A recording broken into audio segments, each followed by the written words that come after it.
जैसा कि मैंने अमेरिका में अध्यक्षात्मक शासन प्रणाली के भाग 2 में इसकी विशेषताओं का आपको जिक्र किया, विवरण दिया कि अमेरिका में जो अध्यक्षात्मक शासन प्रणाली है वह शक्तियों के पृथक्करण, निश्चित कार्यकाल और एकल कार्यपालिका के गुणों से युक्त है। इसके आगे हम बताना चाहेंगे कि अध्यक्षात्मक शासन प्रणाली के वो इन विशेषताओं के साथ उसमें अपनाए जाने के बाद क्या क्या लाभ हैं या उसके अपने कौन से गुण हैं। इस संदर्भ में मैं पहला गुण बताना चाहूँगी, शासन की स्थिरता। अमेरिका की शासन व्यवस्था में स्थायित्व पाया जाता है। वहाँ राष्ट्रपति का चुनाव 4 वर्ष की अवधि के लिए किया जाता है। राष्ट्रपति व्यवस्थापिका के प्रति उत्तरदायी नहीं होता। राष्ट्रपति को व्यवस्थापिका द्वारा अविश्वास प्रस्ताव द्वारा अपदस्थ नहीं किया जा सकता। इस व्यवस्था में मंत्रिमंडल के सदस्य राष्ट्रपति के प्रति उत्तरदायी होते हैं, न कि संसद के प्रति। अमेरिका में राष्ट्रपति को केवल एक विधि से ही हटाया जा सकता है, जिसे महाअभियोग कहा जाता है। जैसा कि महाअभियोग प्रस्ताव पारित करने की एक कठिन प्रक्रिया है।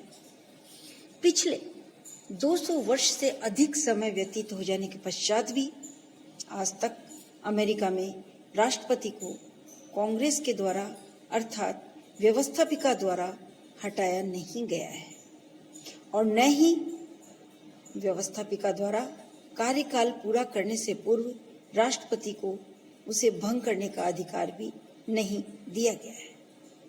अतः कार्यपालिका एवं व्यवस्थापिका का स्थायित्व अध्यक्षात्मक शासन प्रणाली का एक प्रमुख गुण है। इस स्थायित्व से सरकार की नीतियों में स्थायित्व एवं एक रूपता बनी रहती है। इसी के साथ दूसरा गुण है इसका प्रशासन की कुशलता एवं निपुणता। अमेरिका में अध्यक्षात्मक व्यवस्था होने के कारण कार्यपालिका को अपने पद पर बने रहने के लिए व्यवस्थापिका को प्रसन्न रखने एवं उसकी जीवझूरी करने की आवश्यकता नहीं होती है।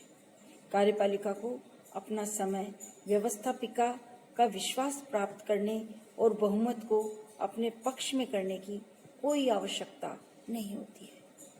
अपना समय इधर से उधर कार्य में व्यर्थ ही नष्ट करने के बजाय अपने शासन के दायित्व को अधिक कुशलता, दक्षता, स्वतंत्रता और साहस से संपन्न करने का सुअवसर प्राप्त होता है।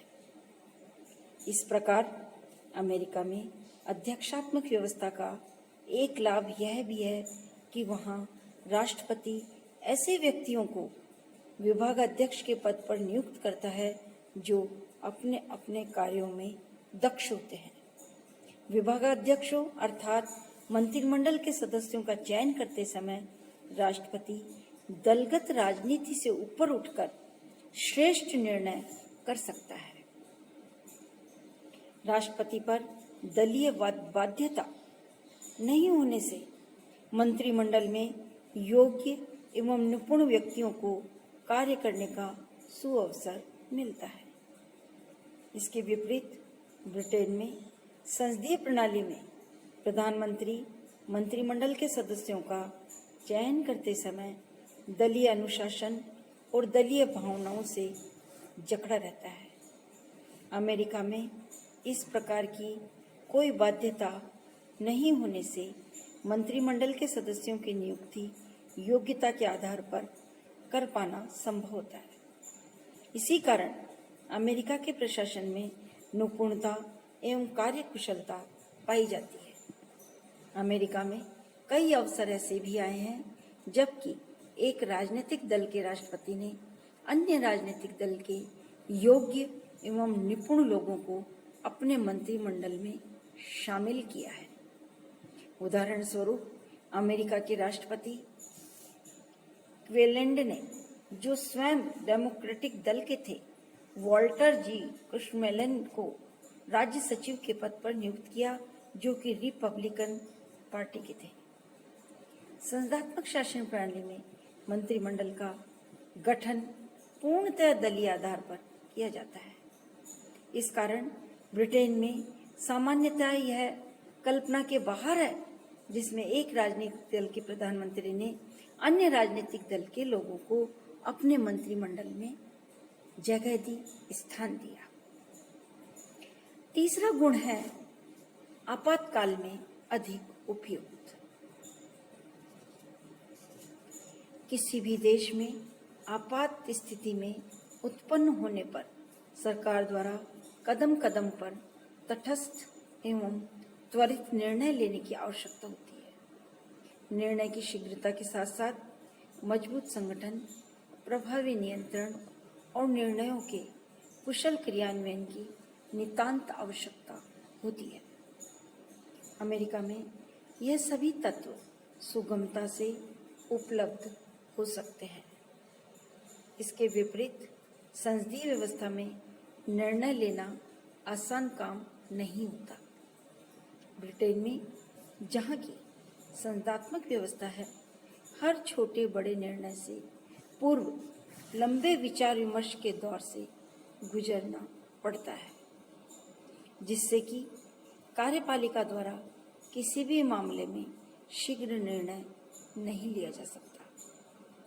अध्यक्षात्मक शासन व्यवस्था में यदि आवश्यक हो तो युद्ध जैसी स्थिति से निपटने के लिए राष्ट्रपति सेना की कमान अपने हाथ में लेकर स्वयं युद्ध की घोषणा एवं संचालन कर सकता है। अमेरिका के राष्ट्रपति रूजवेल्ट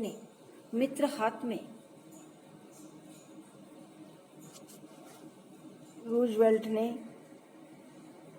सारी शक्ति अपने हाथ में लेकर स्वयं युद्ध की घोषणा की एवं संचालन कर सका। अमेरिका कर सकता है।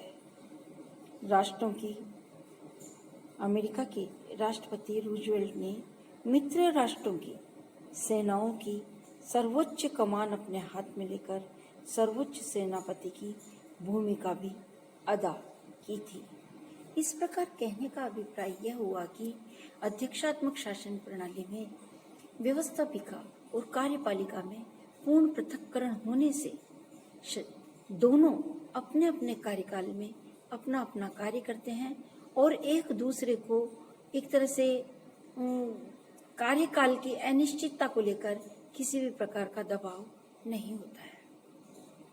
व्यवस्थापिका मात्र एक अविश्वास प्रस्ताव के माध्यम से राष्ट्रपति को अर्थात कार्यपालिका अध्यक्ष को कार्यकाल से पूर्व हटा ही नहीं सकता। अविश्वास प्रस्ताव पारित ही नहीं कर सकती। महाभियोग के द्वारा हटाया जा सकता है, लेकिन महाभियोग की प्रक्रिया अत्यंत ही कठिन और जटिल है। अतः अमेरिका के शासन के इतिहास में देखा गया है कि व्यवस्थापिका और कार्यपालिका दोनों अपने अपने पूर्ण कार्यकाल करके ही अपने दायित्वों का निर्वाह किया है।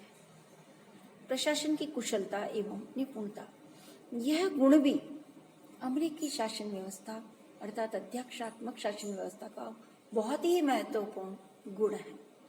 इसमें कार्यपालिका अध्यक्ष अर्थात राष्ट्रपति अपनी मंत्रिमंडल में योग्यतम और विशेषज्ञता युक्त व्यक्तियों को नियुक्त करता है।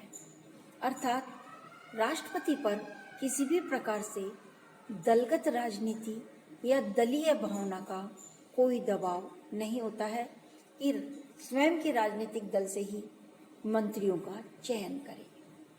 जैसा कि अभी मैंने बताया कि अमेरिकी शासन के इतिहास में ऐसा समय भी आया है जब राष्ट्रपति अपने मंत्रिमंडल में दूसरे दल के योग्य और निपुण व्यक्तियों को अपने मंत्रिमंडल में जगह देता है और नियुक्त करता है।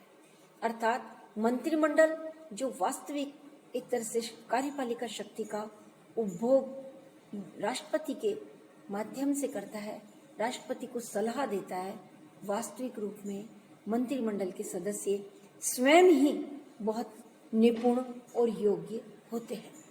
अतः प्रशासन की कुशलता और निपुणता होना स्वाभाविक है, जबकि ब्रिटेन में संस्थात्मक शासन व्यवस्था के कारण एक दलीय प्रभाव प्रधानमंत्री पर रहता है कि प्रधानमंत्री अपने ही राजनीतिक दल में से मंत्रिमंडल के सदस्यों का चयन करें।